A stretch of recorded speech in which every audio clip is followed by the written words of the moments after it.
happening. Let's get the view of the NEU now from Kevin Courtney, Joint General Secretary of the National Education Union. What was wrong with the deal? Well, as you've just said, Sheila, the level of rejection of our members was huge. In less than 6 days, 66% of our members took part in a consultation, 98% voted to reject it. And the members' motivation for that rejection is based on three things. That the deal is not fully funded. So in many schools, it would lead to further cutbacks, cuts in teaching assistants or increases in class sizes. It doesn't match the deals in Wales or Scotland.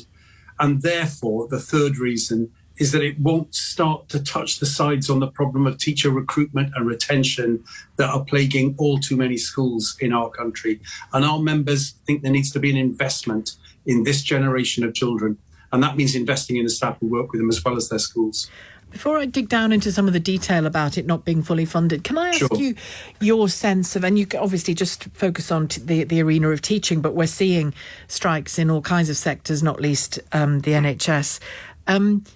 Why are they all happening now? I mean, the problems in school of funding, of courses being lost, of teachers not staying, of teachers not being the right numbers of teachers not being recruited and the like, they're long-standing problems. Why is this a post-COVID thing where things have just come to a head?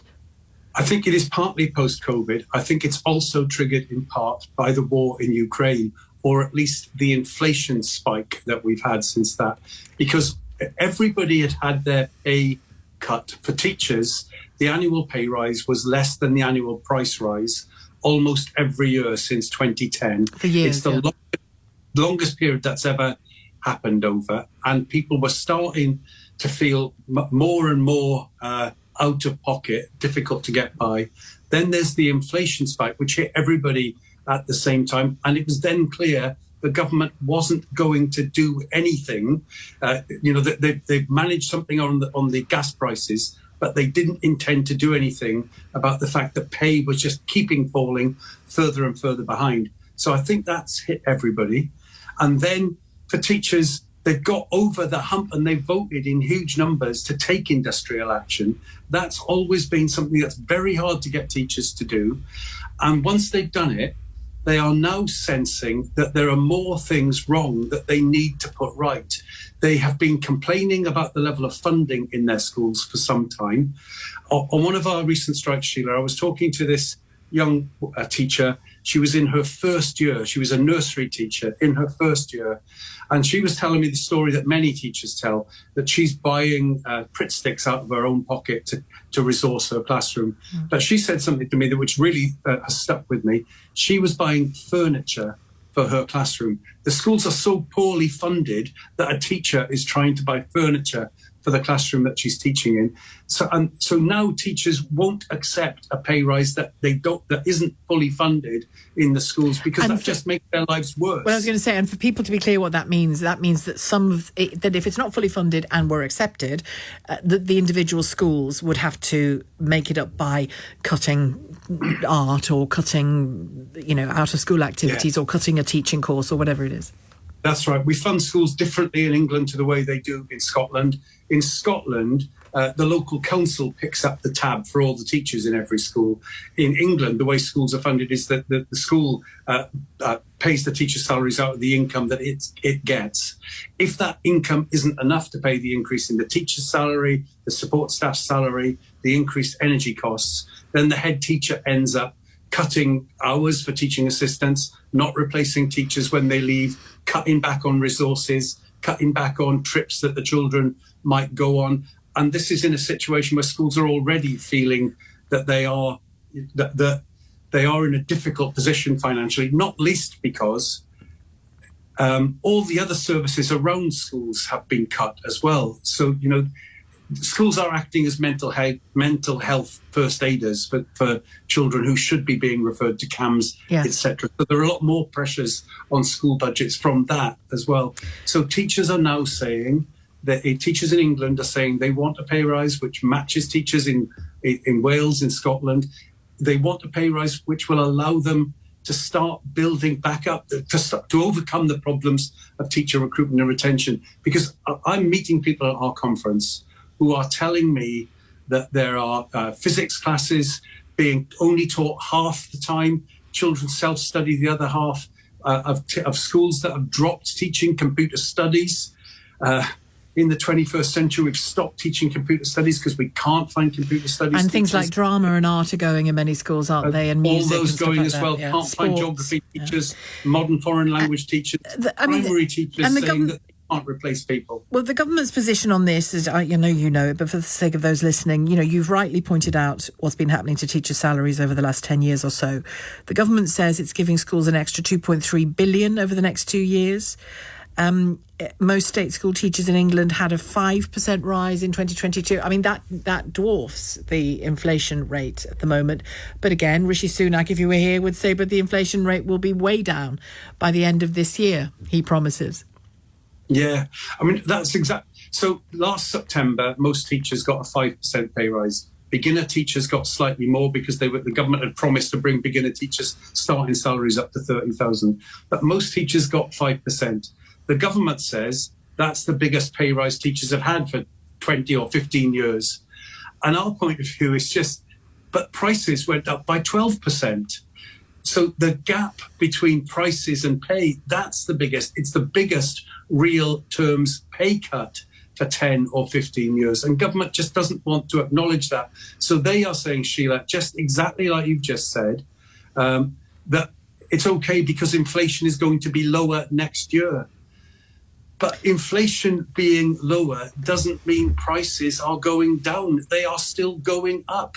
And there's been no allowance for the huge increase in prices that people have had up until this point. And teacher pay has fallen relatively compared with other professions as well. And we've taken evidence to the government of that from the NFER, from the Institute of Fiscal Studies, from Public First, all showing a relative decline in teacher pay and all pointing to that being part of the reason why we can't get why teacher recruitment and retention is in such dire trouble. Let me ask you, last time around, more than 50% of schools closed or restricted attendance during strike days. That's according to government data. Do you have a sense of how big an impact these subsequent two on the 27th of April and the 2nd of May will have? I think the strikes will be very well supported. We've been looking at all the data we can amass about what happened across the strikes that we've had so far. And the support has been maintained. And I think now this ballot result that we've just had, there is more engagement with the union than we've ever had before. Now, the disruption will be slightly different, Sheila, because we're in the run-up to the GCSE exams and the A-level exams, and teachers are working very hard on revision schedules and preparing their classes for those exams.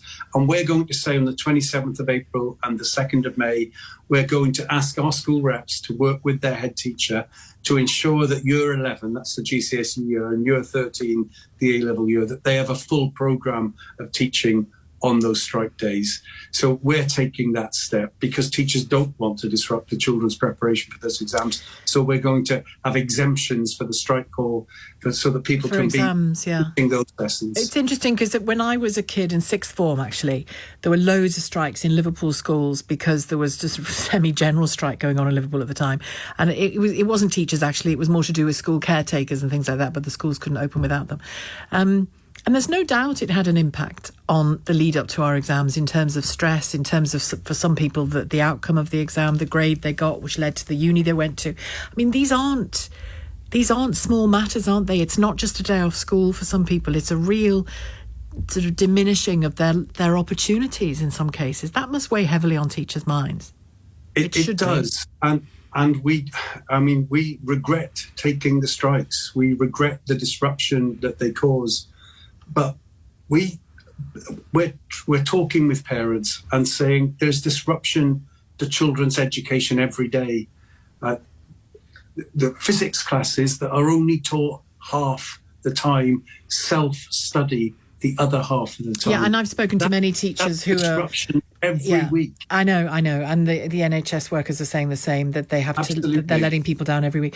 I've spoken to many teachers who work in schools where a Spanish teacher is teaching geography, a geography teacher is teaching English, different schools obviously.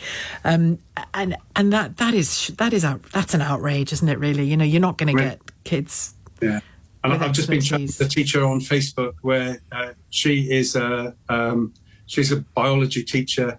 The school has asked her to teach German. She has not a word of German, but she is in the class because they can't get a German teacher. Now, she'll do something with them. She'll try and read ahead in the book. But it's really, I mean, if you were sending your child to Eton or to Winchester College, you would not put up with that. It's not and good parents, enough, our children in our schools should not be putting up with it. So we're asking parents to get in touch with their MPs, to contact, to ask them to contact. Because I think it's a hidden problem. It's a hidden problem that's atomised. So, you know what I mean? So, mums and dads know it's happening. The teacher in question knows it's happening.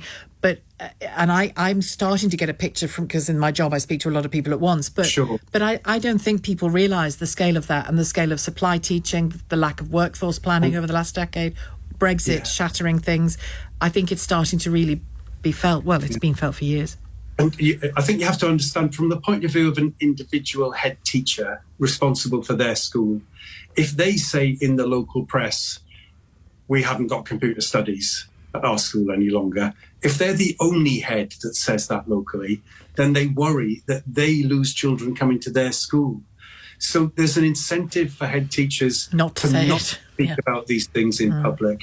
And I think one of the things that this bit of industrial action now, and although the heads unions haven't been taking industrial action, they're actually very supportive, and the heads are being supportive to the teachers taking the action. And I think it's giving us all a bit more bravery that if we all start talking about it at the same time, then you don't have that effect of, oh, my school's going to lose out. Instead, we turn the effect into we're going to talk to parents, we're going to ask them to talk to MPs, and we're going to demand that the government invests in this generation of children. Well, we certainly need to know the true picture, don't we? And not just in individual schools, but across the piece. Thank you very much for speaking to me today. Kevin Courtney, Joint General Secretary of the National Education Union.